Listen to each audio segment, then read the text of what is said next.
Welcome to Two Deep Hokies Under the Influence, a Sons of Saturday podcast brought to you by Jack and Coke. I'm your host, Pete B. Sam is not here tonight, but I am being joined by a very special guest. Jonathan French of the Key Play has hopped in the chat. John, how you doing, man? I am very pleased to be here. It's been too long. Wish it was under happier circumstances, but let's get out the carving knives and chop this up. Well, listen, man, the offseason for the Hokies, in some ways, it's more dramatic. In some ways, it's better than the regular season. So this is a happy circumstance. I'm glad to have you here. And you guys have done such a good job over at TKP for a long time. I've known Joe and yourself for over a decade, but from you, Brian Marcolini, Shelton, everyone that's written for them over the years. Sam used to write for the Key Play. I just wanted to say, like, you've been at the forefront of VT independent media, you, TSL, Gobbler Country, you guys over there is what I'm saying. And I want to do my cheers to you because Sam usually does the cheers, but I'm going to cheers to the TKP. I've been a member for many years, and it's changed, but the community is still fantastic, and I love the writing over there. So cheers to you guys. Well, much obliged. It's been a funny journey that stemmed from me forgetting my password to another site and wanting to write about or rant about the Orange Bowl against Stanford, and it's manifested into let's see now, we're 13 or 12 or 13 years of doing analysis. 2012 is so 2012 season was your guys' first season? Well, the first year that first thing that I wrote for the site was the Sugar Bowl Tyrod Taylor's last year. So end of 2010 season. Okay. The January 2011. The Orange Bowl, right? Yep. Yeah. I've got my 10th season's logo tee on here. You can see it. Nice. This is our 10th season. We're coming to a close. We've got the bowl game left. We are going to do a bowl preview after Christmas. Sam and I will do that. Tonight, actually, let me link it back to an article because Brian Marcolini put out an article. It was called Brent Pry's Last Stand, and it kind of detailed the crossroads we are at as a program. So we're going to get into that very topic tonight as we go through the latest news coming out of Merriman. And I'll just start with a couple news and notes. And French, you're going to help me out with everything tonight. So sure. I'm just feel free to hop in whenever. But our wrestling team is taking on Oklahoma State right now. And that's on ESPN Plus. I'm very eager to see how that turns out. It's going to be a tough match, but I think we'll be competitive. The team has been awesome this year, but Oklahoma State is one of those schools that's on that extra high level. You know what I'm saying? So we'll see how they do with that. We got a commitment last night, our first one of the portal from Sherrod Coville, a safety from Clemson. I don't know if you've watched any of his film or you're familiar with him, French, but when we talk about the portal later, I want to get your thoughts on the safety room and him and just that kind of conversation later, if that sounds good to you. Absolutely. Watched a little bit of his high school film back in the day, thought there was a good chance of him becoming a Hokie, and it didn't pan out. So hopefully he can have a success similar to APR as a Virginia kid coming home and finding some success. Kelvin Gilliam as well. So yeah, for sure. All right. So Pry talked to the media yesterday, kind of a post-practice impromptu kind of thing.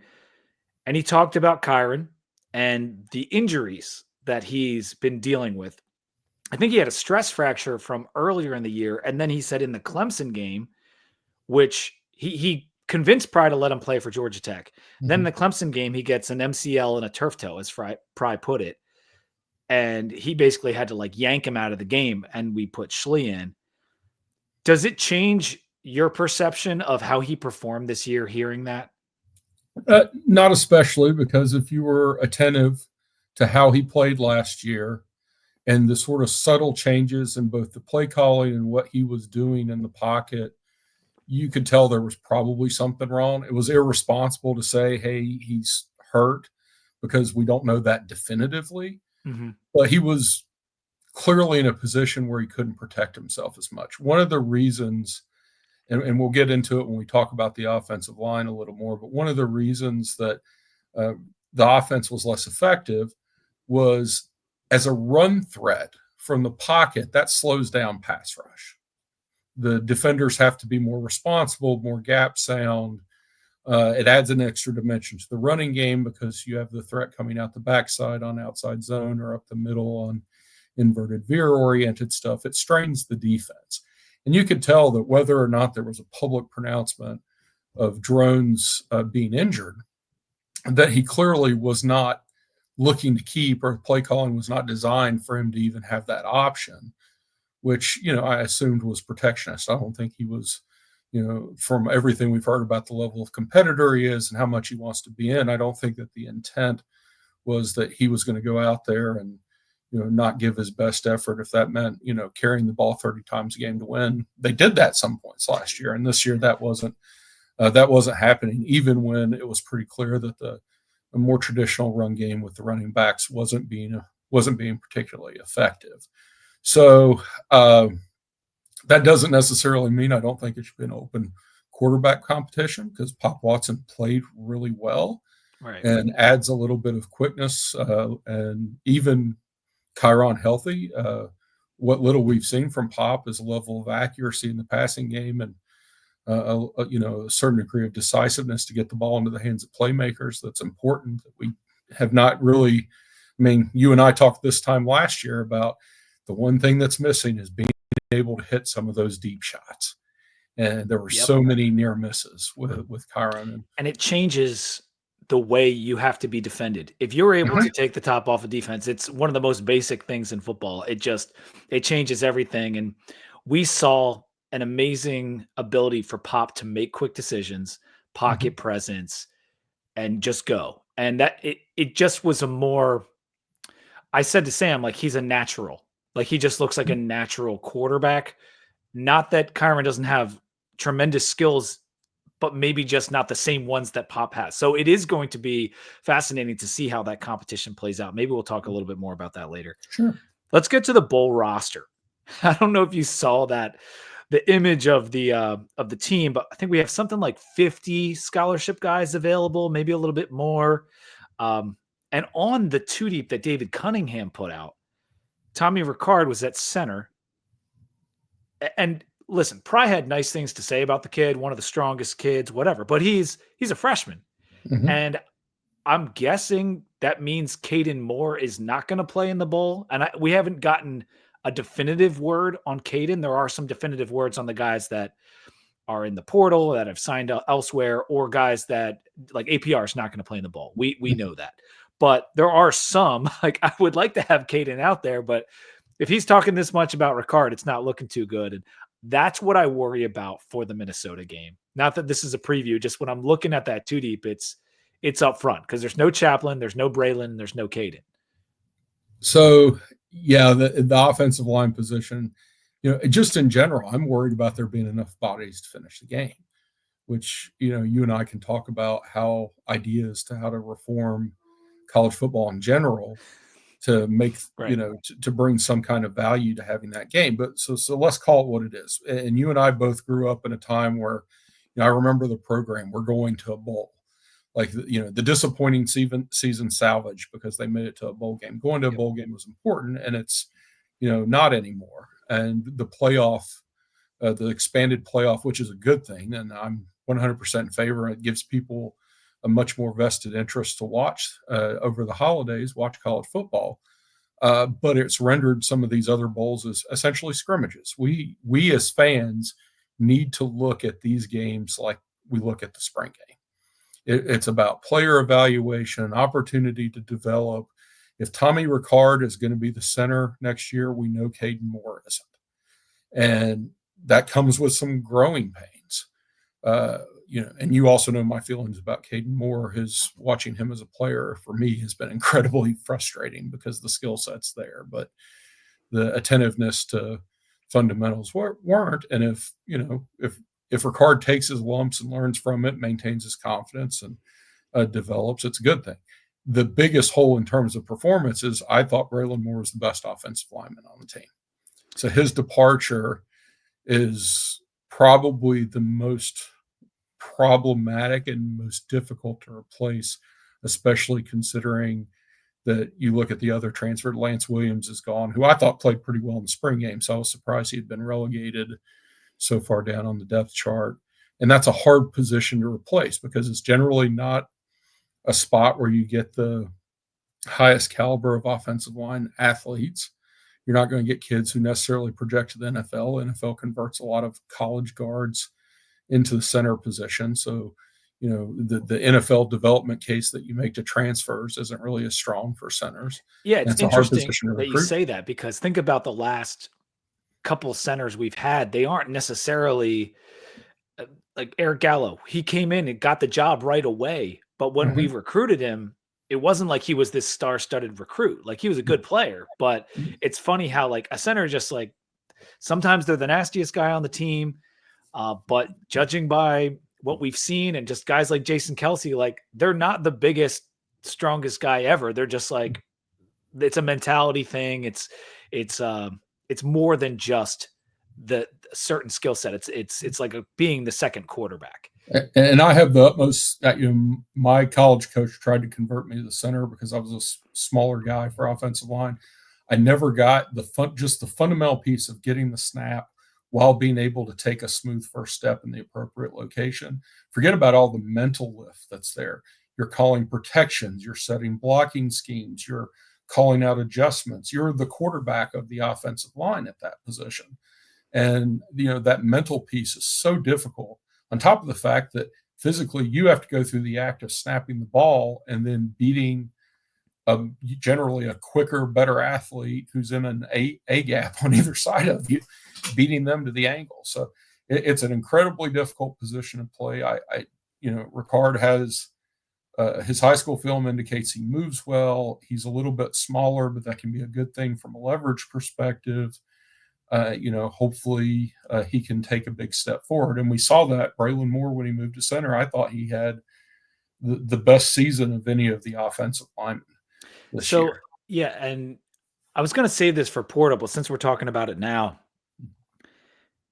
Chaplin was, the guy that we were hearing is getting the big money to transfer down to Auburn. Moore might end up at LSU, but I think a lot of people would consider Chaplin our best offensive lineman. And maybe that's based on ceiling and just the fact that the position that he plays, it's harder to find that that size of player to be out there and have that skill set. But it's interesting to hear you talk about more like that. I mean, when he came in, as soon as he got to campus, they liked Braylon Moore. And maybe it didn't come all the way together for him and his brother at Tech. But again, we're going to talk about offensive line, and the coach might have had something to do with it, or the coaches might have had something to do with it. Yeah, and in Chaplin's case, I think a lot of that is also the measurables. I hope that whatever the SEC program that ends up landing him, and I think he's confirmed now, but I apologize, the team is escaping me. Did you say it was Auburn? Auburn, yeah. Auburn. I hope they got a receipt. And I hope I made the joke to Andy Bitter. I said, I hope that their quarterback's left-handed so they can see the pass rush coming, because even with his measurables, he struggled pretty mightily in the pass game. He had some injury issues where, and when we get to the offensive line, we talked about, sort of the drop off after the Boston College game. He was one of the guys that dropped off. And part of that was you could tell he was hurt. And part of it was he was one of those guys where you'd see the running back get tackled and you'd pause the film and see who's engaged with the defender and who isn't. And he was watching the play more than he was engaged with defenders. So outside of the fact that there's not an obvious replacement in place, which is the bigger worry, that we haven't been able to over recruit him. I'm not necessarily directly upset with his departure. I'm more concerned that there's not a higher upside guy now that Pry's had 3 years to recruit over him, hasn't been identified yet. It's that's not the problem tackle that people were complaining about all season either. So I think there's a little bit of an issue. Spin moves. Oh. So also in the bowl, there's no APR, there's no Felton, there's no Lane. He didn't clarify on Caden Moore, Penne, Strong, or Jenkins, but right now those guys were not in the 2 deep. And I think Sam said, like, based on his Instagram story, Penne's in France. So I don't think he's going to be around for the bowl. It would be great. I believe he graduated last year too. So yeah, it would be great if Keontae Jenkins decided to play, because he's had a tremendous end of the season. Dorian Strong would love to see him, but totally understand if he doesn't because he's got NFL potential. I thought Mansour was going to the NFL. He, in a lot of places, he was projected as the first Hokie to be taken in this upcoming draft, and he decides to get paid in college again. So I didn't expect to have Mansour either way, but he's sticking around in college. But if we could get Jenkins to play, that'd be great. But I don't think we can assume anything. And we do have Spencer that can step in and play some star. This would be the biggest role he's had to take in terms of playing an entire game, but I think he's a pretty solid player. So when I saw that roster, because just to finish it out, Jennings is going to play, Ollie Jennings. Stephen Gosnell is going to play, and his brother kind of joked about that in the media yesterday. Benji Gosnell, by the way, great listen. What he did like a little interview. It was phenomenal. It just made me feel so good about the team. And like sometimes we get so wrapped up in like, oh, this coach might not be the right guy, and we're losing guys in the portal. And it's like, these guys are still out there practicing every day. And Benji's like, yeah, these young guys are doing great. And like, it's just, if you needed a pick me up, you want to watch what Benji had to say because it was cool. And he's like, my brother, there's no way he's not going to play. He's going to want to too bad. And this, you're talking about a kid in Steven who hurt himself in the bowl game. And he's probably still going to play in this bowl game. I just love Stephen Gosnell and what he did for us. And we'll have Nelson, we'll have Fuga, and we should have Jalen Jones. So it's kind of a homecoming. I mean, they're Western North Carolina guys. True. They said they're going to have a lot of tickets that they're trying to get for people, which was another thing Benji commented on. But it's not a total mash unit in terms of what we have right now. It's not good. And I think the offensive line is the biggest thing in the bowl that could hold us back. But it's not a nightmare, I would guess I'd say. Like it's not an opportunity. Bowl. Yeah, it's not Pinstripe Bowl though, is what I'm trying to say. Well, who misses watching Virginia Tech try to run the half-tailed single wing the whole game? So yeah, but playing quarterback. We have to look at the game like the spring game, with the difference being is that all the young guys that we've been excited about in recruiting classes. We're going to see, do they have hope, or are they guys we should just chalk up to being deadwood and at some time they're going to be processed out? This is going to give us a very interesting window. The star position, and I would say that Keonta Jenkins, in terms of all the players that aren't playing on the line of scrimmage on defense, he was the best player defensively in the back seven during the course of the year. At the same time, Minnesota is more of a run heavy, 2 tight end, 1 tight end, but guy's a heck of a blocker oriented stuff. We're having a more run defense oriented star makes sense. And Spencer fits that mold. My worry is who the heck is playing behind him. Well, it was an empty spot. Yeah. that's what's going on there. Gabe Williams, and for folks who are listening, if you can contribute to his family's his family's GoFundMe, please do it, because that's one of the most horrific situations I've ever heard. But he would have been the next man up at the star position, I would assume. Lawson's not going to play, so he was the other body there. Yeah. So that's a position that's a little worrisome. And then Jonathan Penix potentially could have played in that spot. He's one of the other departures. So yeah, that place is a little worrisome. I don't see them like moving Will Johnson or something. Yeah, well, your other option is that you just play more nickel too, right? Yeah, like but then again, you don't have Dorian and you don't have Mansour, so it's tough. Well, I mean, they've at least got a lot of young corners. They do kids that they redshirted as well. Christian Williams, Thomas Williams, Braylon Johnson can play. Like you said, it's a bowl game. Like it doesn't count against the red shirt thing. Not that I don't think he played. I really liked Josh Clark. I thought he played really well in the spring and flashed some stuff. I'm would love to see if he's progressed. If he gets any run, that'll be one of the guys that I'm watching closely. Nice. All right. So a couple notes before we get French's opinion on coaching firings and hirings and that kind of thing. On College Football Monday, I had Billy Ray and his buddy Casey on. We did a full playoff preview, all 4 games that are coming up this weekend. It was a lot of fun, among Heisman talk and other things. There's different clips on our channel. You can find all the different things and on the 2 Deep feed on your podcast feed as well. You can find CFB Monday. The pick'em winner was Sean DOH. Sean, I got a prize for you. Send me a DM on Twitter or Instagram. I'll get something to you. Good job again, finishing number 1. Make sure to like the video and subscribe. One more note before we get to the staff changes. 2D Pokies Under the Influence is brought to you by Jack and Coke. I talked about it at the top of the show. You can see the can right on your screen if you're watching on YouTube. 2 legends, 1 can, Jack and Coke. The number 1 cocktail in the world is now available in a can. French, it's true. Jack Daniel's Tennessee whiskey mixed with Coca-Cola, Coca-Cola Zero, or Cherry Coke is now available in your local grocery and convenience stores. 2 legends, 1 can, Jack and Coke, ready to drink. And when you're drinking those Jack and Cokes, please drink responsibly. Your Jack and Coke days are behind you, aren't they, French? Yeah. Now, well, I don't know. I probably have a couple of sips if they would put it in the Arby's dispenser. But yeah. Last time I hung out with you at a bar, though, you might have not been drinking or something. I wasn't sure if you're like, do you drink beer or a mixed drink every now and again? Yeah. I'll have one every now and then, but for the most part. I burned through enough brain cells in college.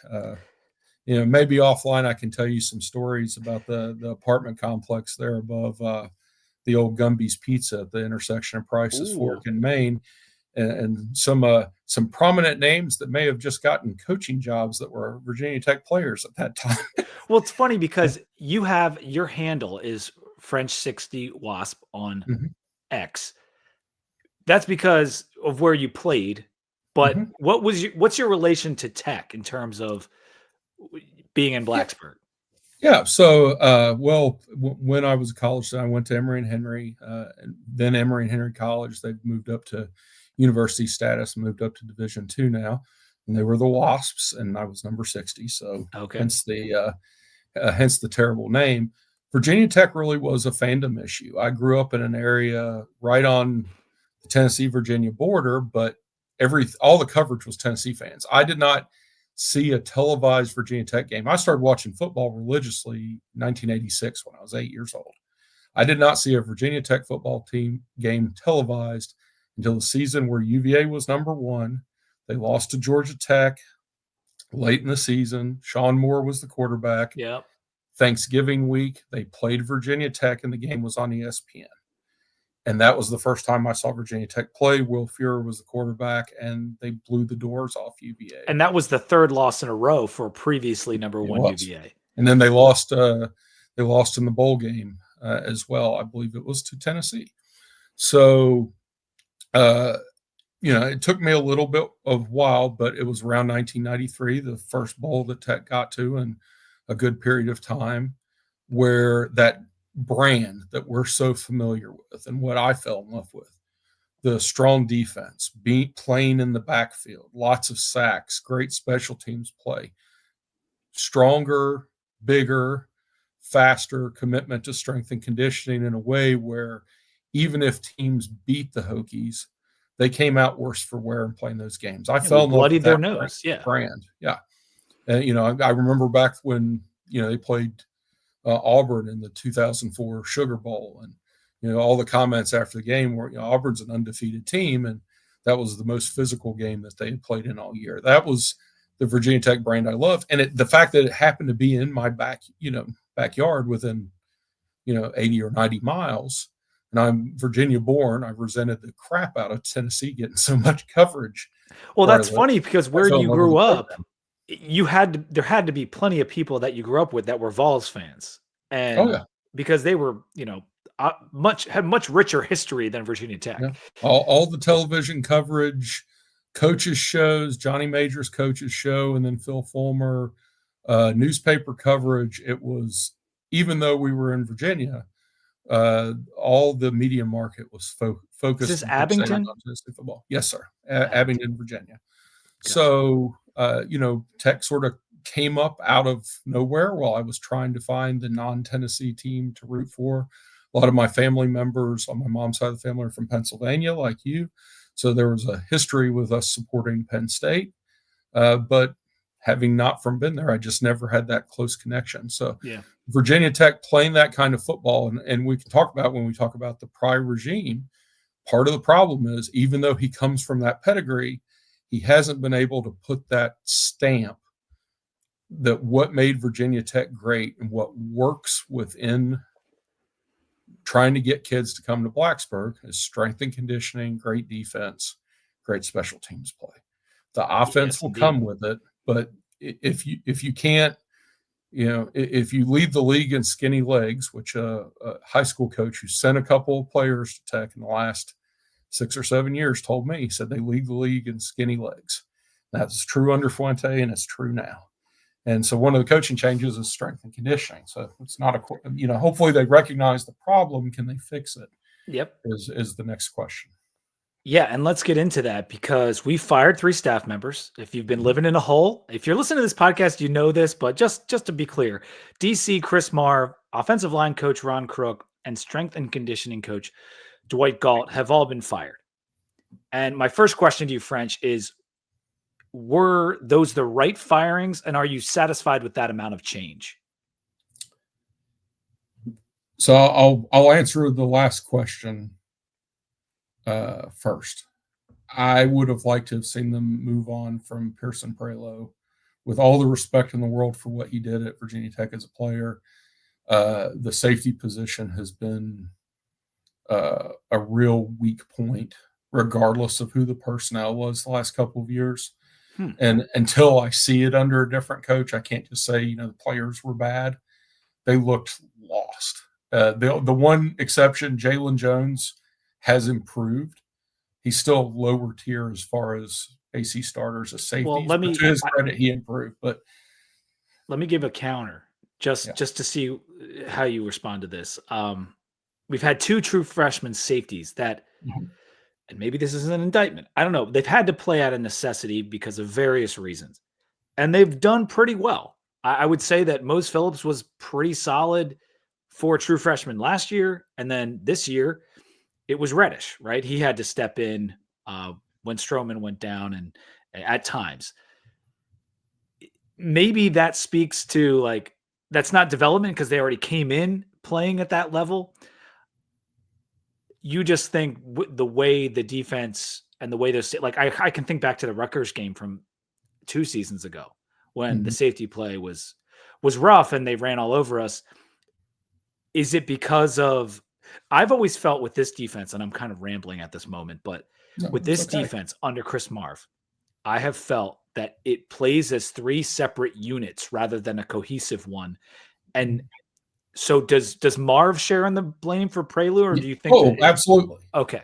Absolutely. But you have to look to the position coach for a position's shortcoming. I'll give the example. And you mentioned run defense. I think that was an area of improvement. So it's not an all-around criticism. Was it good enough to take Virginia Tech where they want to be in terms of being an upper echelon ACC defense? They're not there yet.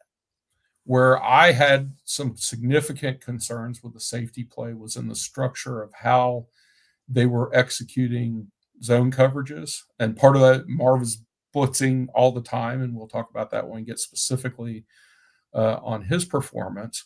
But, and Mansour Delane came under a lot of criticism, all their coaching loosely. When you look closely at the techniques the corners were playing, a lot of the times where the middle of the field looked like it was wide open, the corners are playing outside leverage. They're playing outside in.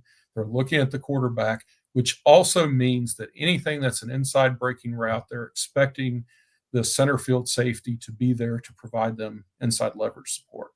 And for reasons I cannot explain, and it was usually Mose Phillips specifically was the one doing this. He was way deeper than the deepest man in the coverage concept, and Virginia Tech's defense ultimately is playing 10 on 11 with big open space in the middle of the field. Interesting. And either he's being taught to do that, or he's so scared to death to be beat over the top that he's bailing way too much. He's not reading what the receivers are doing, and therefore he's not in position. And the cumulative effect as we worked our way into the season is then you started seeing the corners taking chances or trying to jump routes or anticipate things. The Syracuse game comes to mind. Yeah, do a job that's not their job to do, and they end up getting burned. Dorian Strong got burned a couple of times. You go back and look at the Duke game. You can tell Mansour Delaney's expecting some kind of help, and he bites up a little bit on an underneath route, and all of a sudden there's nobody there. So that position, at the very, I don't like the idea of calling for people to get fired. If there's an area that out of the coaches who have been retained to this point where we need to see a performance improvement, that's the position group right now. Okay. And there could be more shuffling to come. Absolutely. And maybe that means because PP was on he had a different role prior to be named the safeties coach. He was on player development or something like that within the staff, a non-recruiting position perhaps. And maybe that would happen again. And Pry was pretty clear that like there was going to be some more shuffling, because if you're asking me, was I satisfied with the amount of change? Yeah, I was, but I also expected maybe like Stu Holt to have a changed role, and maybe that will still happen in terms of there were some special teams failures early in the year, and maybe those got corrected and it's all fine now. But the tight ends played well, so maybe he stays there and he's no longer special. I don't know, but like there's going to be some more shuffling. But from what we have in terms of the firings, I do think that you had to at least do this much with what happened last year. Like last year was a pretty sizable failure in terms of expectations to the results. And you're looking, and Marve, of course, being the highest level person in the hierarchy that was removed, responsible for two areas. One's defensive play calling, and I know, and I previewed it when Pry was hired. Penn State under Pry blitzed more than any other team in the Big Ten. We knew that was part of the pedigree, and that's okay. From a situational standpoint, where those blitzes are coming from, what are the situations where you're calling them? I thought Marve really struggled. I thought he was way too predictable, overly reliant on bringing the star position, didn't mix up. Your Mike is the worst guy in coverage, yet the Mike linebacker almost never blitzed. I wish there was some statistical, empirical evidence to back it up, but just from a eyeball perspective, Brumfeld and Keller were dropping into coverage. And why not use them as pass rusher? Why not move Lawson inside situationally, just so his height coming through the A gap is a disruptor for the quarterback? Those kinds of things, and defenses started to pick up on it. And then when you get into situations, and the Duke game is an example, but how many times during the course of the year does Tech have themselves in a great situation? It's a 3rd and 13 type of situation, and they send 6, maybe 7, and there's the issue I highlighted before, a big hole in the inside, in the middle of the zone, and there's a receiver wide open on a 15-yard slant, or 15-yard post. And, that as a play caller, I thought he left a lot to be desired, and he was a first-time play caller. And, that's in first-time play caller 2-3 years ago. That's what I'm saying. Like, I understand you might not be very good your first year. And I know he didn't technically get the play calling duties till the end of year 1, but we're a couple years into him having play calling duties, and we're still seeing a failure to adjust or adjusting the wrong way, or just schematically coming in, having not looked like you watched enough tape on Diego Pavia.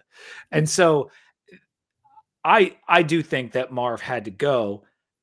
The linebacker play in general over the years, that being also his position, whether it was scheme related or just ability of these guys. But like when we got Brumfield, I was excited. People were telling me how he's going to be, this finally we're going to have a real Mike. I know one person who wasn't telling you that. But like it by the end of the season, he wasn't even playing, barely at all. Like Keller came in and started playing better. And I just feel like we should be getting more out of all of the various athletes and talent we had at the linebacker position over the last 2 years, and it hasn't been there. And we've been blaming it on the fact, well, we didn't have a true Mike. This guy played bullshit. Like, get the guys to play better. We've got these athletes. We've got all these kids. Like, find someone who can play the position like we expect to see it played. Stick your head in the gap like you've got some lead in your pencil. For this defensive system, you know it's working correctly. If one, you're not getting the huge holes like the Rutgers game a couple years ago that you referenced, Marshall 2 years ago, but they improved in that area. It's not fair to say that the linebacker play didn't improve. It was better this year and it than got any better year since. throughout the year. Yes. I would say this year, yes. It's better than, go back to Rayshard Ashby time period. They got there. That doesn't mean it's top tier. Again, it's where do you want to be and what's the brand of your program. Your program is to have have your linebackers running over blockers, sort of like Marlo Wax was doing to Malachi Thomas in the Syracuse game. Like, you want to see that next level of physicality. If this defense is right, first, you don't see those big runs. Second, the linebackers, their feet are on the original line of scrimmage engaging blockers. If they are a yard or two behind the line of scrimmage, they're wrong. And Woodson, to his credit, is doing that and showed some of that aggression, that instinct, that heavy shoulder that you need from the position. His tackling still needs to improve. Keller, but some guys got better, but he's not there yet. Some guys are just good enough to overcome bad schematics, bad coaching, potentially. And I think Woodson might be one of those guys. But like Kelly Lawson, for example, Pry's first year, he flashed. He started playing really well down the stretch, and it's like, oh my God, this guy's got NFL potential. He's long. He's a crazy athlete. He's enormous. He's going to be the next Tremaine and whatever. And it never happened. And I know he had an injury here or there or whatever, but like, why did that never happen? Was it him? Was it the scheme? Was it a bad situation? I don't know. I talked to Coach Goove over the summer and asked him kind of about that very thing. Like, we're waiting for Kelly to come along and all this stuff. And now he's in the portal and he's leaving.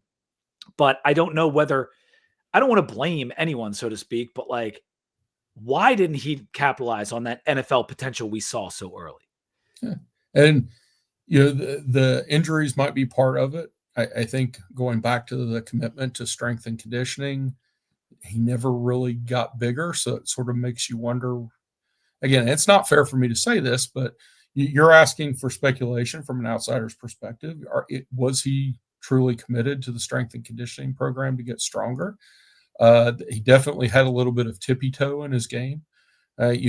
Thinking back to some of those blitzes against Miami as an example. I'm thinking about the Miami game right as you said it. Yep. Yeah, he's coming off the edge and he's not really turning the corner to make the play. He's like, I'm going to rely entirely on my speed to do a banana loop around rather than cut the edge and have to take on some physicality. Part of that could be coaching.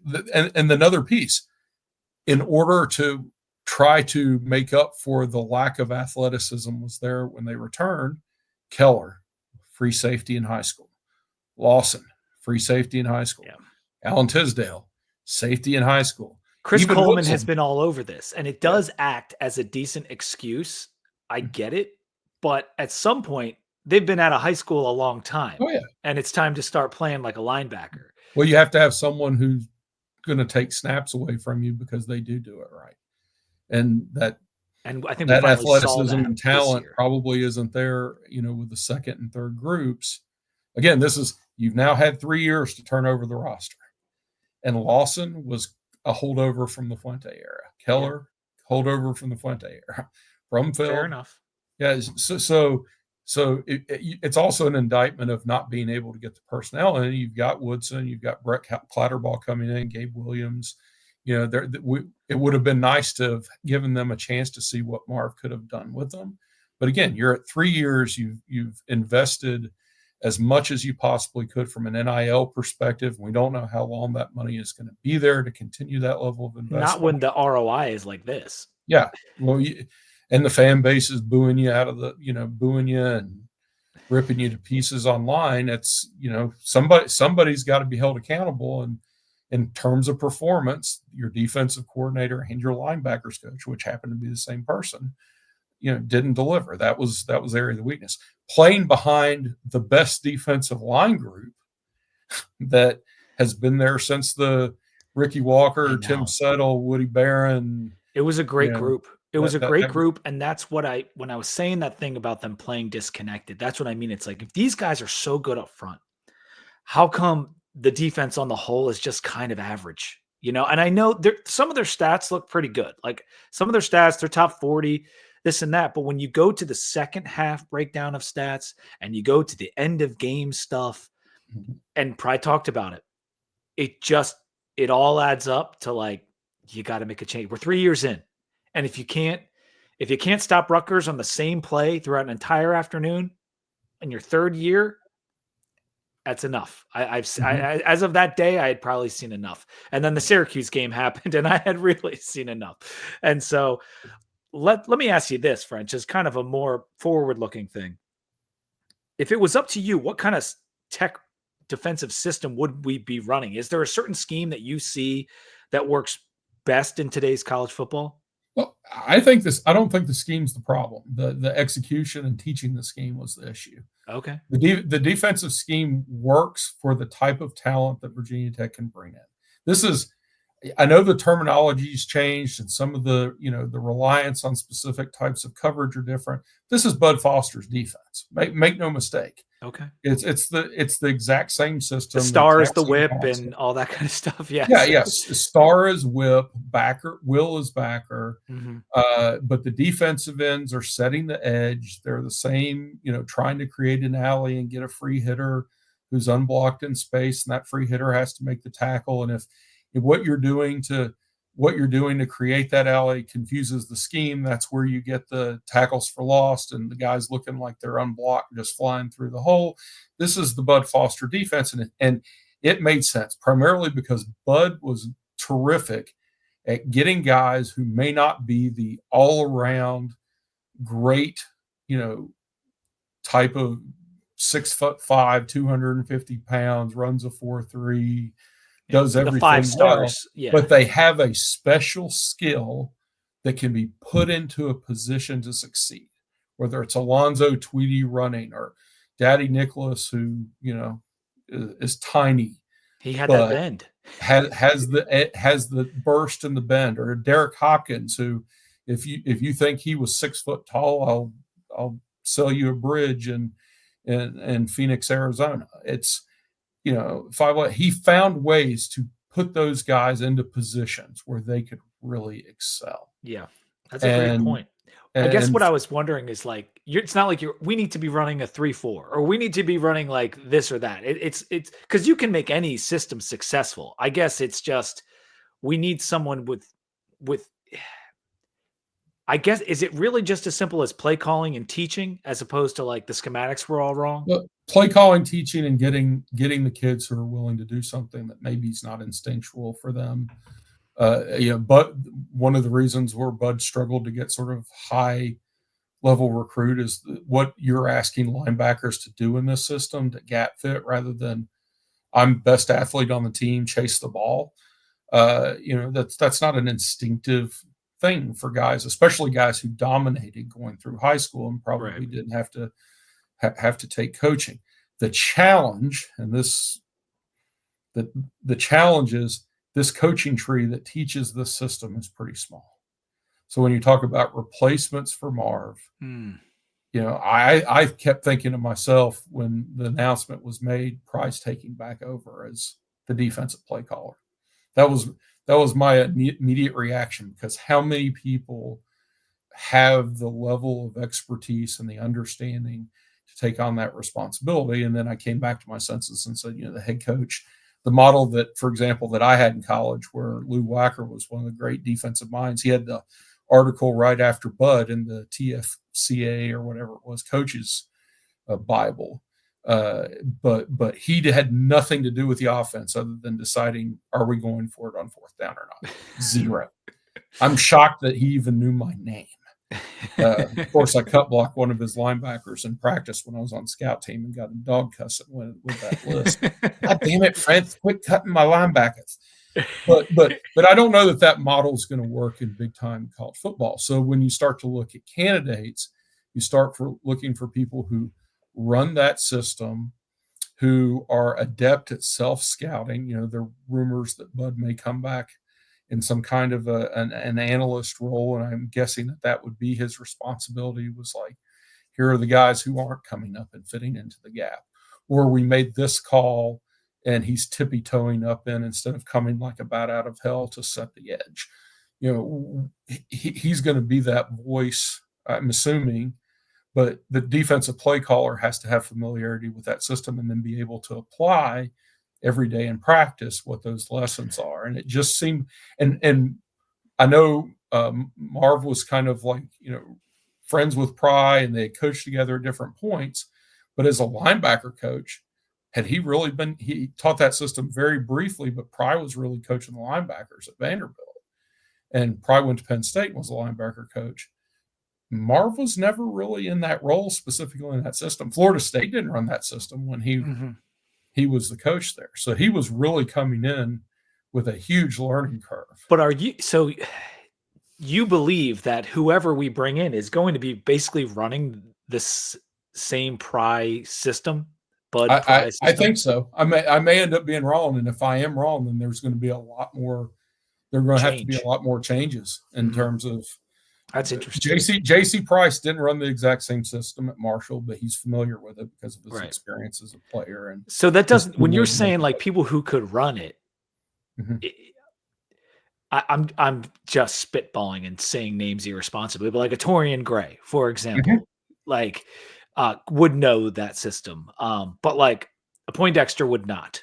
Well, actually, I guess he would. He I mean, he was there. He was co-DC with Pry. Yeah.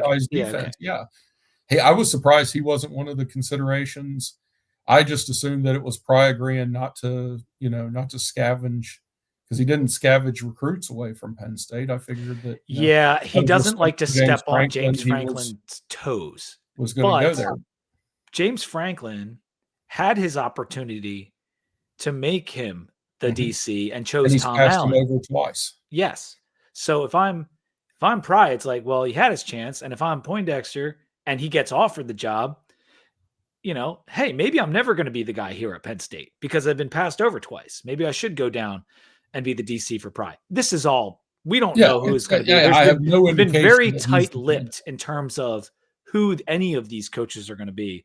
And we've talked a lot about defense. So let's get to the real meat and potatoes here, because you're a former offensive lineman.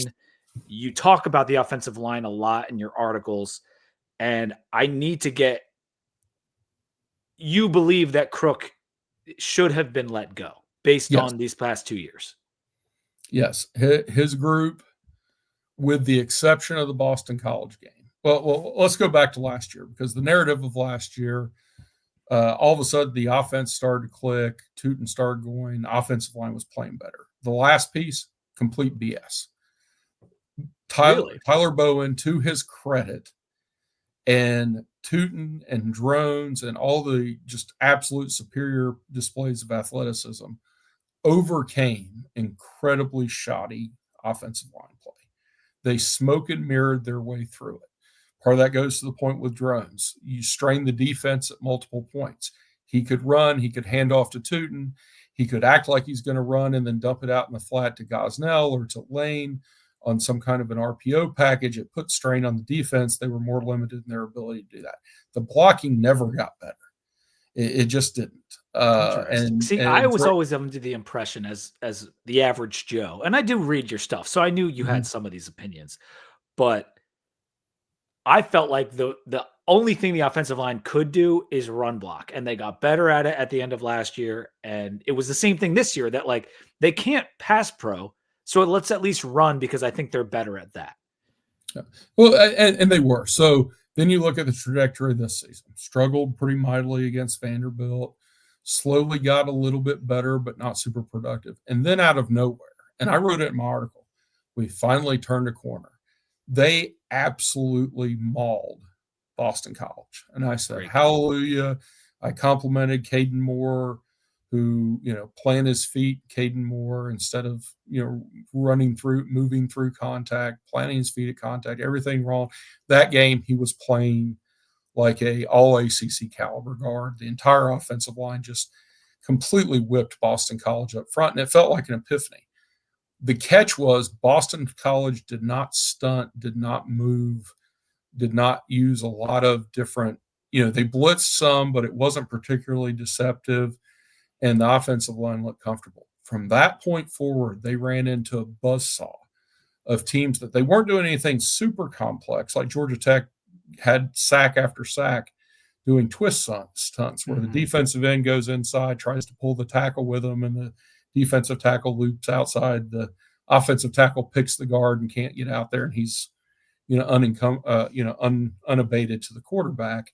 That's high school stuff. But when you're an offensive lineman, you're not super comfortable, or you don't necessarily have faith in the guy next to you. Those things happen. But they ran into a buzzsaw of those teams, and every game, everything got slower, everything got more tentative. You started seeing guys, sort of becoming spectators on plays. And you talked about Xavier Chaplin. He was one who he'd have one block where he just absolutely demolished some guy, and the next play he's doing a backside scoop, kind of made contact and just stops, put his hands on his hip, and watches his running back get tackled 2 yards down the field. There wasn't an attitude. There wasn't finish the block. There wasn't, okay, maybe I missed the first guy, but I'm going to go get a helmet on the helmet the second guy. That's basic stuff. Say what you want about Vance Weiss, and I had issues, but once Jerry Kill got there and got them playing aggressively, they at least were getting down the field, getting a hat on a hat, staying with their blocks. Sometimes in Brock Hoffman's case, staying on their blocks too long and getting a penalty. That wasn't happening. Then you started to see the fundamentals go away. You started seeing stepping with the wrong foot, not getting the helmet on the right side of the blocker, and looking like, they looked like me as a fat kid in 7th grade having to go run the mile on the physical fitness day. Like I'm just dreading it all day, like they don't want to be there. Yeah. There wasn't any enthusiasm. There wasn't high-fiving and excitement. I mean, we saw it in multiple games. Vanderbilt stands out because it was the first game we're all watching intently, and it's just the point of attack is awful. Just that's awful. Basic stuff. That's what Kurt Newsom, I hope he's healthy, but terrible coach. When Kurt Newsom was bad, these are the same issues. You're not getting off on snap count. You're not stepping with the correct foot. You're not putting your head in the right position. Talent has nothing to do with any of those things. The fact that they're also a pretty untalented group, you compare it to the Bashaw Tootin behind the 2020 offensive line. My God. Oh, yeah. Herbert I said great. That. I think I said that exact rushed thing for the like other day. 1,800 yards behind that offensive line. I feel bad for Tootin. Like if he had gone to Georgia Tech or one of these teams that had one of those killer offensive lines, like we've talked about it many times on our show, like he could have just been a beast. Like he would have been a terrific athlete. I hope he's remembered kindly. Oh yeah. And there's no reason he wouldn't be, but because of the lack of success from the team. But I really hope people understand how special a player he was. He knew how to play the position, the explosiveness, the effort. He left it on the field. Him and Peebles are the two losses that I don't know how you replace those guys. Yeah, it's got to be by committee. Yeah, and I don't think everyone realizes just how good Peebles was because he plays defensive tackle and he doesn't rack up the APR stats, but Peebles was the best player on defense. He could wreck a game. Close. Yes, exactly. He was so dominant. And the one thing I was worried about with him was stamina because he was sort of an every other series player at Duke. But J.C. Price did a great job of rotating guys in and out. And when he was in there, he had an unbelievable year. He had a Aaron Donald type of year, but because APR stats were so loud and because of the other deficiencies on defense, I don't think people appreciated how good he was. I wonder how that'll factor in my expectations. Yeah, because he was very good, but like you said, in limited snaps at Duke, to see him play like this throughout an entire year as like one of the guys was awesome. And I wonder how it's going to factor into his draft stock because he's not the biggest guy, right? Like but he's got so much ability and he's technically sound and all that kind of stuff. I hope he does get picked, and I hope he. I really do. It'll be a one gap NFL team. Now, this is a complete sidebar from offensive line, but I like people so much. I wanted to make sure that he gets his flowers, in this conversation because wow, hell of a player. So, not a Ron Crook fan, and that's okay because he's not here with us anymore. He was kind of hired last minute. It didn't work out. He's gone. We've heard some names, French. We've heard Todd Washington from several different people because of his ties to the Hokies. Marcus Johnson, who's had stops at Purdue and Mizzou and Mississippi State, and Matt Moore. Those are just some of the names that have come up. And then, of course, the idea of perhaps promoting Brent Davis. And I think some people are bringing that up because it's almost the 20th of December here and we don't have coaches and we don't have an offensive line coach. So might we just promote from within? Do you have any thoughts on like what a candidate should look like or any of those names that I gave you? Well, you definitely want someone who's able to recruit because Crook's tenure, they're not getting enough bodies. With offensive line, enough. It's such a development position.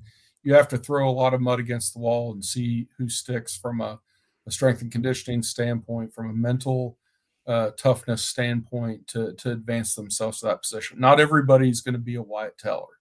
In the case of Christian Darrisaw, completely unrecruited, but he had the clay. But by having him and some of the Yosh Nijman was already in place. Lacitus. Yeah, I'm for Lacitus was there. You had other guys. You had some depth. So if a guy doesn't pan out, you're not completely dead to rights. So you have to have somebody who can bring in.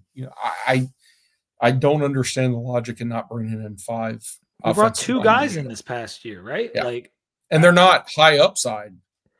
I think Stollard is so gigantic. Like I don't know what he'll end up being, but people are excited about him. So until I see him do it against higher caliber talent, it's he's at Virginia Tech at a time where they can't get offensive linemen. So you want. I mean, that's fair, but I think Aiden Lynch was another one that people were excited about. Of course, Lath is still fairly young in his development, and but we need a coach that we trust to come in and retain any of these guys because we're already running low on numbers. We can't afford to have many more of these guys hop in the portal, and then we need to go grab 4 in the portal.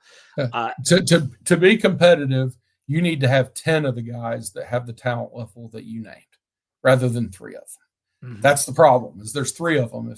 If for whatever reason they have a hangnail, they're missing home, they don't get along with their teammates, or it's just not clicking from a development and strength standpoint, you're screwed when you only have those guys. And the offensive line in the portal, that is one. I mean, Xavier Chaplin just got a boatload of money, and he was at best mediocre. It's hard. If you're dependent on the portal at that position, you're in a world of trouble. You're going to end up looking like UVA's offensive line. So I agree with you on the fact that like whoever we get must be a dog on the recruiting trail because next cycle we have to get like 5. Do you remember when we brought in, I think it was Billy Ray's class, we brought in like 5 or 6 offensive linemen. It's like, that's what we need to do in this upcoming recruiting. And only 1 or 2 of them panned out, which is, I mean, that's going to happen. Sometimes that happens. Yeah. You can't make an omelet without breaking some eggs. You have to bring in, out of 10 guys, 2 of them are probably going to end up being good players. And for all the things I didn't like about some of Vance Weiss's coaching methodology, he had a concept for what kind of athletes he needed for that zone blocking scheme to work. And he recruited to that framework when you couldn't get top guys. And, guys like Darrisaw panned out. And then some other guys, Bryant Hudson is a guy who I really liked much more than Doug Nestor, but he ends up leaving. Right. So he was great. Yeah. We talked about him, I think, just last show. Like he was a stud. But you got to get those guys, and they have to fit the scheme, and you have to be capable of watching. And I think Crook knew what he wanted to do and didn't really have the personnel to do it. But the guys he had, he wasn't making them any better either. And the 2 guys that he brought in the portal didn't do anything.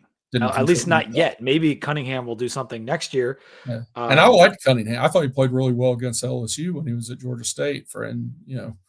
There's obviously some kind of disconnect there that I don't have any insight to because he never got on the field to evaluate him. So nothing can kill the momentum of your program, though, like having these type of offensive line problems. Look at what's going on at UVA. Like, they can't Oh, yeah. protect any quarter. Like, they can go and get that new quarterback they just got, but if they can't protect him, it's going to be the same story as it was for Mhm. Calandria and Musket. Yeah. And I don't want the Christian Hackenberg at Penn State, the Blackman at FSU situation for Pop or drones. Like, I don't Yeah. want that situation. It's you're handicapping your whole program if you don't have an offensive line. Archie Manning in the NFL. Yep. Yep. Yeah, That's a good one. going for all the geriatric folks like me who are out there. Yeah, just nothing derails an offense like not being able to control the line of scrimmage. It creates a feeling of hopelessness. You can feel it in the stadium. I mean, Yep. I'm watching on TV. You can feel the crowd. They're not upset with the offensive line being bad. They're anticipating that it's going to be bad and dreading it. And it just stresses your defense because then you're 3 and out, you're 3 and out, you're 3 and out. You can't, it just kills the whole team. And that's why it's so important. Kills offensive enthusiasm. We correct this ASAP. We need to do so much work on offensive line in the portal. And that's why not having a coach on December 20th is troubling me. Yeah. Just quickly, big picture on strength and conditioning. You having played football and seeing what we were like last year and under Hilgert, of course, Hilgert's doing great at Boise State now. Like they're big and strong enough to be in the playoff, but that's beside the point. That's in the past. This hire is extremely important from a mentality of the team, which I think we can all see it as we've watched this team the last couple of years. There might not be that competitive, that fire, that physical nature. And so much of that comes from the coach they spend the most amount of time with. And there's been a little bit of whispers about Jared Ferguson maybe getting that job. I don't know how much you know about Jared or not, but like this is such an important hire for the program. I know if they had 22 guys out on the field every snap that played with the effort and the commitment that Jarrett Ferguson did, the program would be in a better place. What Jarrett's ideas are for improving, speed work, lower body focused lifting versus beach muscle. My criticism of Hilgert was guys look great in pictures, and then you see him on the field, and it looked like they never did a leg day.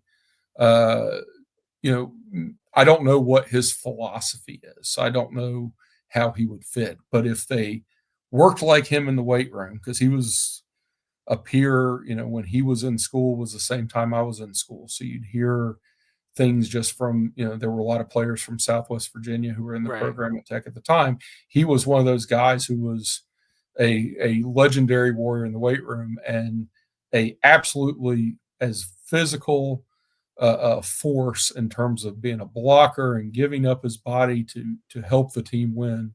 He did that. So if he can somehow instill that into a sports sciences perspective, which I certainly don't have expertise on. I came from there where in high school, a coach is giving us water that was bad and a sign of weakness.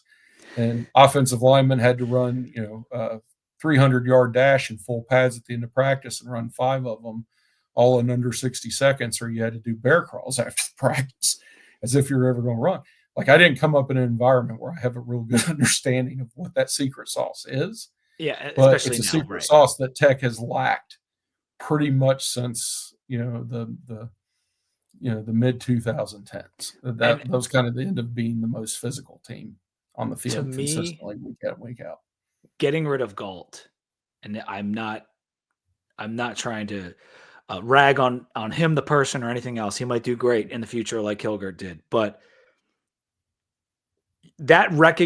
firing that coach recognizes a bigger problem in the program. And that's why I was excited about it.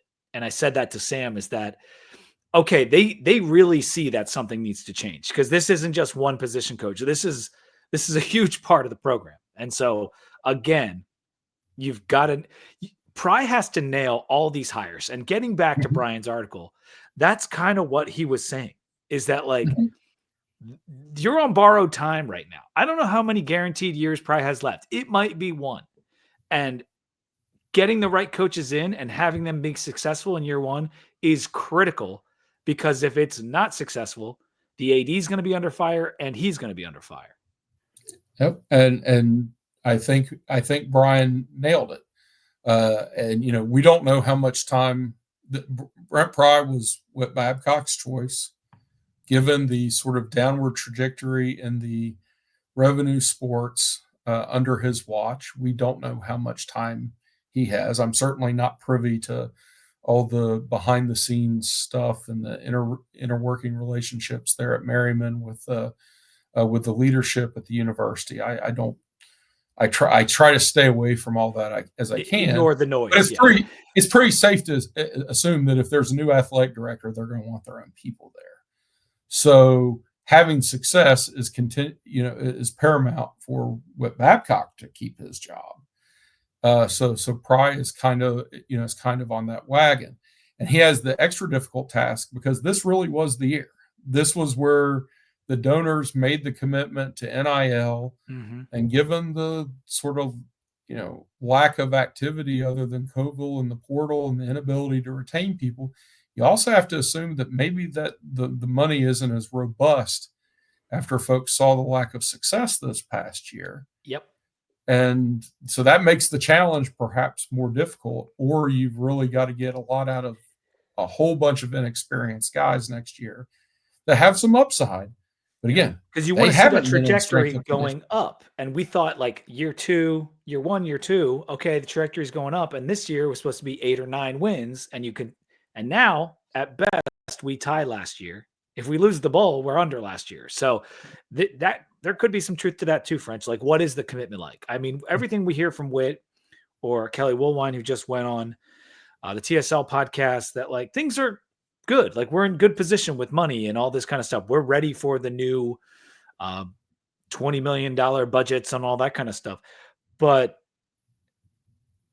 it's hard to say that when you have all 15 scholarship guys in the portal and you have one coming in, a week or 2 in, and you don't have 3 coaches. It's just, we need to be patient. And I get that, but this isn't Pry's first year. No. This is his 4th year. And in year 4, you're supposed to start coming around. Your offensive line is supposed to now be developed. And Pry himself has said, not only do they need to make sure they have talent, but there has to be a culture change. And he's overseeing that culture change. I'll tell you, one of the things I'd like to see, I'd like to get a better idea of who the leadership structure and the players. We've talked about strength and conditioning. We've talked about attitude, offensive line, development. All that works best when there is a committed group of the top players who are driving the rest of the team, setting the example. Yeah. And again, I don't have the level of insight that a lot of the insiders who are around the program on a day-to-day basis do and know who those people are. But when your key contributors are getting tired in the 4th quarter, or not making the plays they were making at other points of the game, or getting injured, or looking like they're disinterested or not giving that maximum level of effort, at some point you have to make sure that the guys who are your biggest talents are also the guys who are leading that charge. And that's the part that, along with those coaching hires, along with whoever they bring in the portal, you have to find that core group to be willing to carry the flag. And if you don't have that, then the portal can cause the portal, and especially NIL. You have a situation now where guys are mad because another guy got more money or less. And I don't have it creates new dynamics for sure. No, there are a lot of things that happen. If everybody's winning, most folks are happy. And one thing that Pry has made a concerted effort for and talks about every signing day is that we went out and we got 20 team captains. They have tried to make a focus on not only getting guys that are talented, but that have those extra things that are, good academically, that are a team captain, that does have a dad who's a coach, like all these little things that should add up to culture and winning. And we're still relatively early in terms of the guy that Pry recruited out of high school being playable. Like we're we're there. And then next year we'll definitely we're just now shedding the last bit of the Fuente era kind of refuse that they had to get out because that culture was rotten. I do think objectively the evaluations on the whole of what they bring into the portal and what they've gotten out of high school have been pretty good. I feel like the staff has done a pretty good talent evaluation job. It's piecing it together and game day stuff, like being ready to play, schematics, play calling in the right positions kind of stuff. The talent, I don't think, is in question. This team was talented enough to compete for an ACC title, as we thought, but we just had all these little things go wrong all the time. Well, the one thing I'd push back on at offensive line, I still don't think we weren't talented enough. Okay, but we knew that was a weak point, though. Yeah, we did know that. At linebacker, Woodson is the guy. The other guys, and again, these are guys who got better. Jaden Keller was much better than I expected him to be. Jalen Jones was much better than I expected to be. My hat is off to them for working and improving. At the same time, much better was still not in the top third of players at their position in the conference. And you want to get to where you need to go, you have to have guys delivering at a high level, especially at those key positions. Yep. And, it's too easy to say it's just the coach's fault. It's, kind of harsh without being in the room to say it's the player's fault. But there's definitely culpability on both sides that has to be worked out. Do you have 5 more minutes, French? I can stay as long as you need me to. All right, let me do a quick I'm bottled up. And a couple more questions. Yeah. 2D Pokies Under the Influence is brought to you by Roback. You guys know Roback, the performance activewear designed for those who crave activity. It's the holidays. I know we're getting close, but I think Roback can still get you 2-day shipping if you want to order now. Use code 2DEEPVT for 20% off your order. Grab your dad, your sister, your mom, anyone. They got women's stuff, men's stuff, all the teams. You can get licensed gear from Virginia Tech. Their stuff's beautiful. I have a ton of it, and I love it. 2DEEPVT for 20% off your order. Roback, crave activity. I did want to mention my beer. I don't have Sam here tonight, but I am drinking a beer related to you, French. I went with the French Toast by Campfire. Merci. Beer. Yeah, there you go. It's a snack-size stout conditioned on maple syrup, coffee, and cinnamon. And let me tell you, this thing is awesome. It's from a brewery called Timber Ales. Comes out of New Haven, Connecticut. The French Toast by Campfire. It is a phenomenal stout. Dark as hell in the glass. Looks like a Coca-Cola flat, but it's very, very good. I would recommend it. This. It definitely has a nice color. Very nice. Very nice, robust looking. I know. Oh, it is. It's just full. a It's fun full bodied. fact to the listeners out there. I know just enough Frent to order a boatload of croissants at Eric Kaiser's in Paris. Anything beyond that, I'm in a world of trouble, despite the name. With Pop and Drones both coming back, let me ask you a simple question. Who starts against South Carolina? If you had to handicap it today. Boy, that is a tough question. A lot of it depends on, again, what does the offensive line look like coming out of summer workouts? I think you have to make a decision.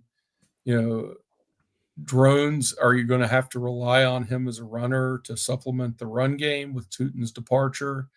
Some of the kids that they have are high profile. I think Jeff Overton's going to be a monster, and I think he's going to play a lot, especially if they don't bring in a transfer. People are high on Overton for he's sure. Going to be really, really good.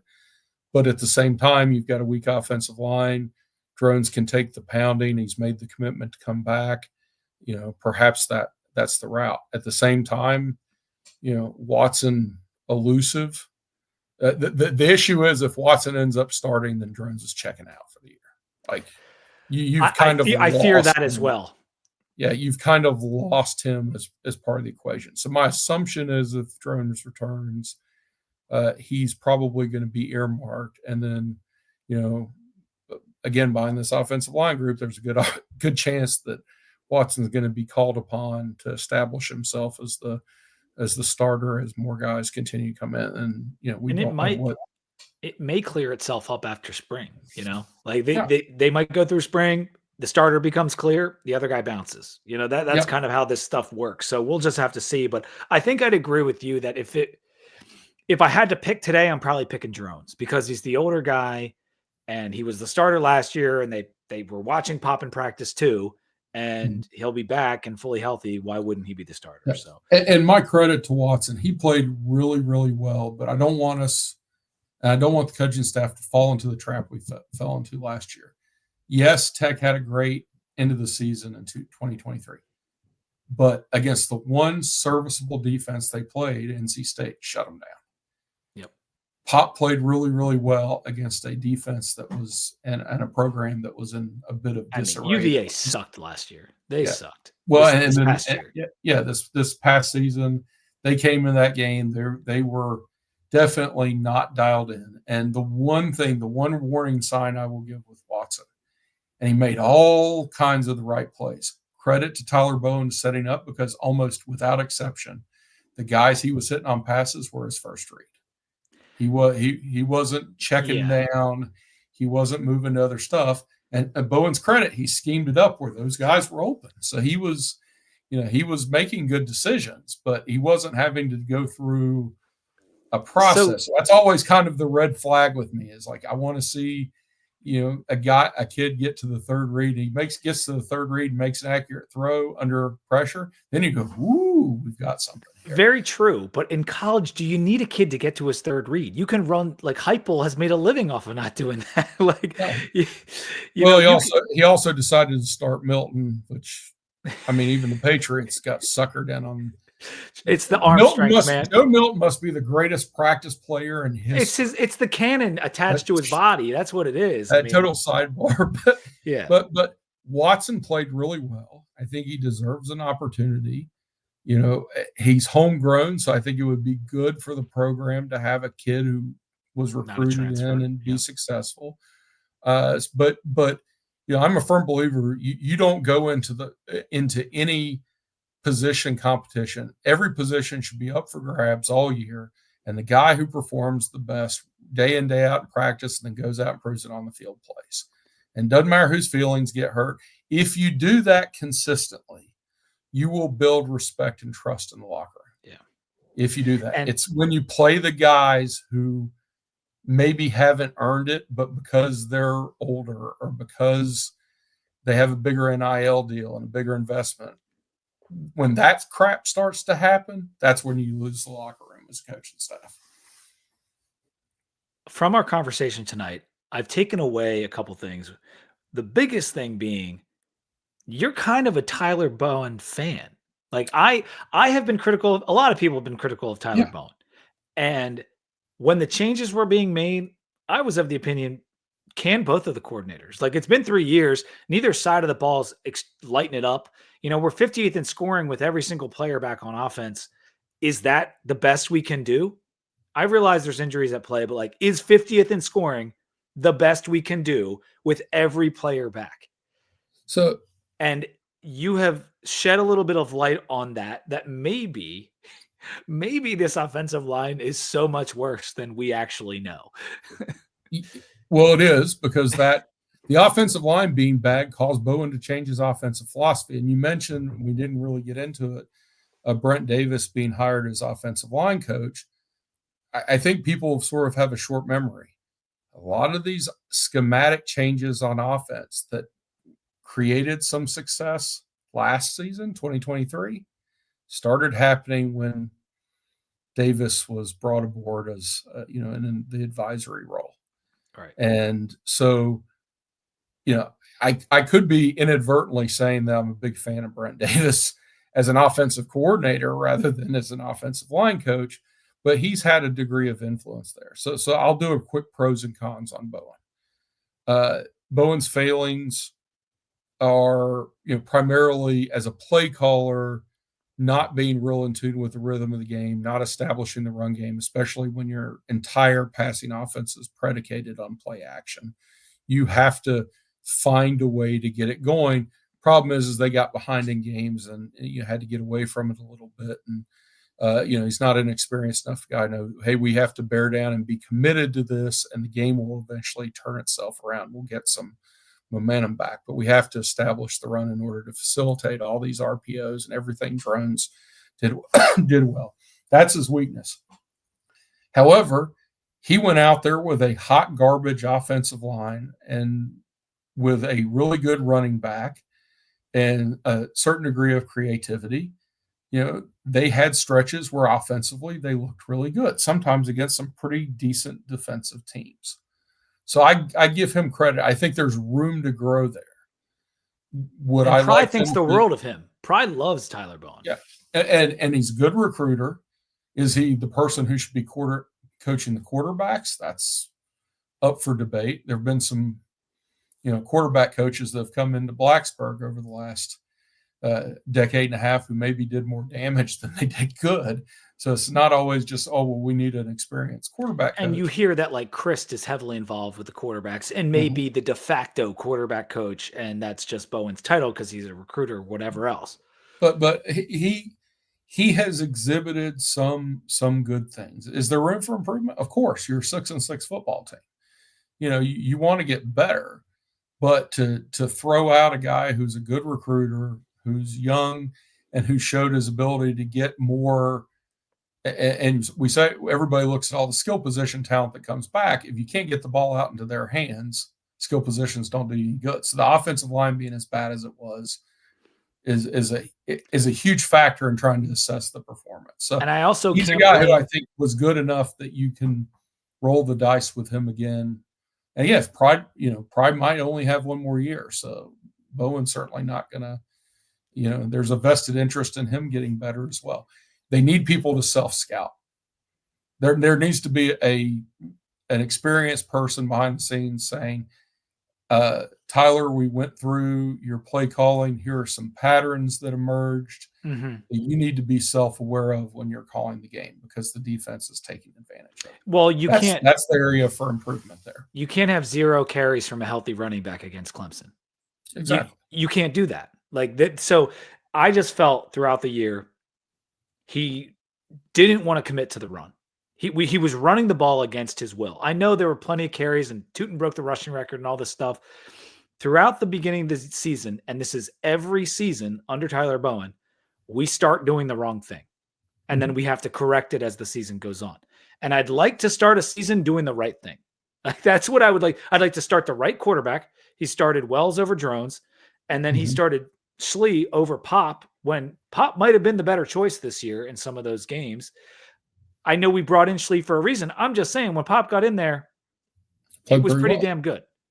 And so the historian in me wants to say this has been the problem you raised with the not committing to the running game is a historical thing that has happened in Blacksburg for a long time. Every year, Coach Steinspring, new offense, we're going to be better in the passing game. Team struggles on offense early in the year. Coach Beamer steps in and said, we're going to run the damn ball. And all of a sudden you have Cedric Humes and Mike Emo all of a sudden are getting 20, 25 carries a game each and running the ball. And that pattern played out over and over. Do you remember the second half of the Marshall game this year, French? Where I think we ran the ball 11 out of 12 times on the first drive at a halftime. Yeah, it's like, just bam, hey, bam, bam, run the freaking ball. And we went right down the field. And that's what I'm screaming at my television through the first 3 weeks of the season. We knew last year, we didn't really know what we had in Tootin. We knew what we had in Tootin this year. And he should have been the centerpiece. And Drones' running should have been the centerpiece of this offense. I know we brought all these 4 guys back in the wide receiving core, so you got to throw it to them. We lost football games because of that. Like I felt like if you had just played into your strengths, and that's kind of my beef with Bowen, whether it's scheme, whether it's particular game plans, or it's just picking wrong personnel, I have issues with him as well. And when you're 6-6, like you said, the blame can be spread. Yeah. I think the offensive line piece does change my mind a little bit. Yeah. I would love to see how he coaches. Again, you put the 2020 offensive line with this offense. I think they're cooking with grease at that point. Oh, you also had especially with the creativity. I made jokes because this wasn't the offensive system that I thought Pry was bringing with him, and what Bowen was coaching was more of an Urban Meyer mixed with what Penn State was doing, which was and that's what we saw initially, a whole lot of counter tray and a whole lot of like that zone counters type Rudolph, stuff. And they quit doing it, at one point. So credit to someone who's showing growth and development. It's similar to the compliment I gave Jaden Keller. Is it good enough? No, but I'm recognizing improvement, and we didn't really see that from other positions, and that's why those guys, unfortunately for them and their families, are looking for a different line of work now. I feel like that Urban Meyer offensive system would have been perfect for this year. Like, I feel like that would have worked really well. I'm going to say something dirty. Can you imagine Kyron Drones fully healthy in a Justin Fuente offense with Fuente actually doing the play calling? Yeah, it would have been. When this offense was good, it's what the Fuente offense was supposed to look like. That's what people forget about Paxton Lynch when he was in his final year with Fuente. People remember like, oh yeah, 6'6" quarterback, he could throw the ball, whatever.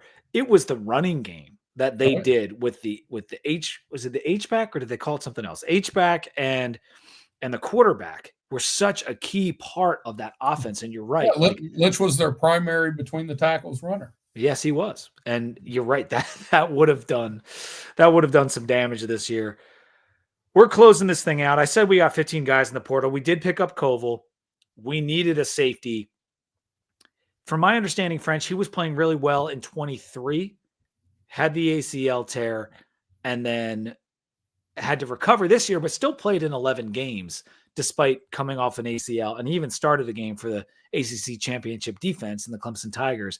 So I know it might not be as high end as it was when he was coming out of high school as a top 200 guy, but I still think this was a necessary pickup and a pretty darn good pickup, and continues that trend, like you said earlier, of bringing the VT guys home, the VA guys home. Yeah, bring high talent guys back to the state. I have mixed feelings about the idea of the footprint. I think you can do that with a lot of positions. I don't know that you can necessarily do that with all of them, but this is a guy who showed the ability to play at a high level in the ACC.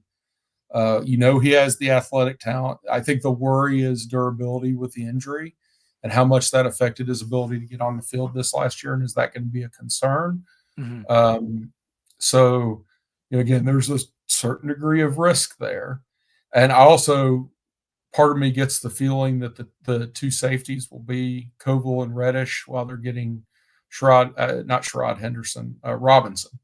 the incoming freshman. I know that they're very, very high on. And he looks good on film, getting him ready. Again, it's a position that's really, really thin, and we haven't heard anything about a Cam Fleming. Johnson played some as a freshman nickelback. Is he going to move back to safety? And then there's Jenkins as well, right? So I'm sorry. Noah Jenkins. He's a safety, I believe. Mm-hmm. But you're right. None of these guys are proven. Like we need some guys to step up. And the thing with Reddish played well, but Reddish was used in very specific ways. So we don't know all around. Generally, he was either assigned in man coverage as free, or he was playing sort of stay back center field safety. And so you really don't know with stuff like filling the alley and all those things. He's physically built perfectly for that role, but they haven't let him do it yet. So and he's young. I mean, his ceiling is so high. Like he could still be a tremendous safety for us. And there's a history of using guys like that. When Anton Exum was a freshman, they would play him situationally where he would, almost exclusively play man coverage as a safety when he was in the game, but they kept him sort of out of, some of the zone stuff. And was that 2010 when he was playing as a youngster? I think it was like 2009, 2010. It was in that window. He would come in for Morgan, Devon Morgan. I think he's the head coach at Bluefield State now. Mm-hmm. But yeah, he would come in situationally and be utilized, a high upside kid. So I could, not that there's any connection with the current staff and that situation, but Exum sort of, Reddish, because of the high upside, he sort of fits that profile, but doesn't necessarily have the experience to be completely comfortable in all the things necessary for that position. The last thing on Koval is just that I've also heard he was kind of being moved around positions this past year too. So like you look at his stats and they're not impressive and this and that, but coming off an ACL, playing multiple positions and maybe a position that he wasn't so used to playing before, I think it's a very nice addition and a necessary addition. So I'm happy about it, but it's one of many that we need, French, and most notably on the offensive line. Oh yeah. Well, and the use case is there with APR. Yes. For a guy who, leaves Virginia, He has one really, really good skill set, edge rush explosion, and he goes to Florida and he's playing stand up 3-4 outside linebacker. What a waste. And he was getting to rush a little bit, but not a huge And he was amount. starting at the end of that, but you're right. Like he's doing that. He wasn't being used in a way that best fit his skill set. So hopefully Koval finds his niche, especially if he was moving around and they, I'm assuming he'll be at free. So I would assume. Assuming that, and Reddish is the boundary safety, but we'll see. Hopefully they bring in. They've certainly offered a lot of people at that position. There's been a number of offers. We need to get some more coming in. We need to get some coaches coming in, but that's going to do it for us. French, tell people what you got coming on the site. You'll be doing film review for the bowl game, I assume. I don't know if you do anything leading up to that or whatever, but we'll have a preview of Minnesota coming out. Very fundamentally sound football team. Not a huge number of explosive playmakers, but they're tough. They're physical, well-disciplined, gave a lot of teams fits. I think very similar to Tech. Of their 5 losses, 4 were 1 score or less. So they stay in games. And against good teams. That Penn State game was awesome. Yep. And then and they're also facing some portal challenges. Their best offensive lineman, I think, is in the portal. I don't think it's been announced whether or not he's going to play. But they're gonna be shorthanded as well. So we dive into that. We're holding the article until after the Christmas holiday, and that way hopefully it'll manifest and be a little clearer about. I just had a flashback to me trying to preview the Tulane game last year with all the people they had out of the game. And is this guy playing? Is this guy playing? And it's so challenging. They run a one-back offense. Yeah. In the preview. Yeah, right. Pretty much. Well, thank you so much, man, for coming on. I'm going to, I don't know. We're at like I said, we're at a crossroads with this team. I need to see what the hires are. I'm trying not to be impatient. I'm trying not to panic, but like, this is a big moment for Pry in this program. And we need it. It's going to go one way or the other, and it's happening like as we speak right now. Mm-hmm. And it's going to be very, very challenging in the current environment. There are bigger issues that'll have to be tackled to get back to where the true heyday of Virginia Tech football is. But I don't think it's an unreasonable expectation to expect the program to be a top-tier team in the ACC. That has to be the bar, and if that's not happening, then as much as I like Brent Pry, as much as I think he's a really smart defensive coach, he says the right things, he carries an aura that's what we want for the position. Ultimately you have to produce. Yep. And for whatever the institutional reasons that are, whether it's college football and how it's structured now or whatever, this isn't good enough. No. At the very least, you ought to be beating out Pitt. You ought to be beating out Syracuse. I mean, you could look at the last 8 years. We might have a worse overall record than UVA. Like I'm not trying. I don't think it's quite that dire. It's not great. Like if you go from when UVA had Bronco there for the last couple of years, and you go from then to now, it's pretty close. Like in terms of win totals, we're one of the worst teams in the ACC over the last 8 years. Like it's gotten to a point that it must turn soon, or like this is just going to be what it gets in the walls. And for whatever the institutional issues, you should be better than a 500 team. Yes. Period. And mainly because there's not enough commitment from the other teams in the conference to be good. So, and we're starting to see some of those other teams, like a Duke these past few years, and now like UNC, that are deciding to get more serious. And that's going to be a big problem if you don't step it up too. Mm-hmm. And on that happy note, let's cut it off. One more time. Thank you. Want a drink now? Yeah, yes. Right. Grab yourself a Jack and Coke. Make sure you find us Sons of Saturday on YouTube. Go to thekeyplay.com for all of French's content, all the writing of Brian and Shelton and all the rest of the guys over there. They do an awesome job.